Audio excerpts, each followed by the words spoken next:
দীর্ঘ অপেক্ষার অবসান ঘটিয়ে বাংলাদেশি পর্যটক ও প্রবাসীদের যাতায়াত আরও সহজ, সাশ্রয়ী এবং আরামদায়ক করতে ঢাকা মালে রুটে ফের সরাসরি ডানা মেলল মালদ্বীপের জাতীয় পতাকাবাহী সংস্থা মালদিভিয়ান। আজ বৃহস্পতিবার ভোরে সম্পূর্ণ যাত্রী ভর্তি একটি অত্যাধুনিক এয়ারবাস A320 উড়োজাহাজ নিয়ে হজরত শাহজালাল আন্তর্জাতিক বিমানবন্দরে অবতরণ করে তাদের প্রথম ফ্লাইটটি। এ সময় এভিয়েশন প্রথা অনুযায়ী ঐতিহ্যবাহী ওয়াটার ক্যানন স্যালুট এর মাধ্যমে ফ্লাইটটিকে রাজকীয় অভ্যর্থনা জানানো হয়। বিমানবন্দরে আগত এই ফ্লাইটের যাত্রীদের ফুলেল শুভেচ্ছায় বরণ করে নেন মালদিভিয়ানের স্থানীয় জিএসএ এবং গ্যালাক্সি এভিয়েশন সার্ভিসেসের শীর্ষ কর্মকর্তারা। ঢাকা অবতরণের পর মাত্র 1 ঘন্টার বিরতি দিয়ে সকাল 6টা 20 মিনিটে নতুন যাত্রীদের নিয়ে পুনরায় মালের উদ্দেশ্যে উড়াল দেয় এয়ারলাইন্সটি।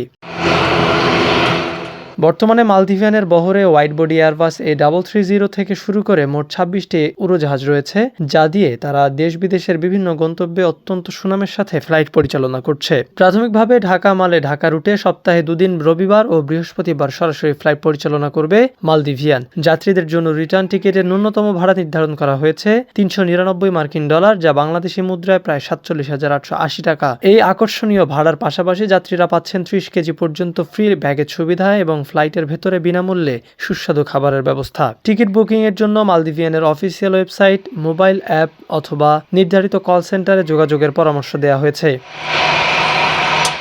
এর আগে গত 23শে ফেব্রুয়ারি মালদিভিয়ান এবং গ্যালাক্সি বাংলাদেশ গ্রুপের মধ্যে স্বাক্ষরিত এক চুক্তির সফল বাস্তবায়ন হিসেবেই এই ফ্লাইটটি পুনরায় আলোর মুখ দেখল। সংশ্লিষ্টরা মনে করছেন, আকাশপথে সরাসরি যোগাযোগের এই নিরবিচ্ছিন্ন সেতুবন্ধনের ফলে বাংলাদেশ ও মালদ্বীপের মধ্যকার ঐতিহাসিক দ্বিপাক্ষিক সম্পর্ক আরও সুদৃঢ় হবে। সেই সাথে দুই দেশের সম্ভাবনাময় পর্যটন খাতও এর মাধ্যমে এক নতুন মাত্রায় পৌঁছাবে।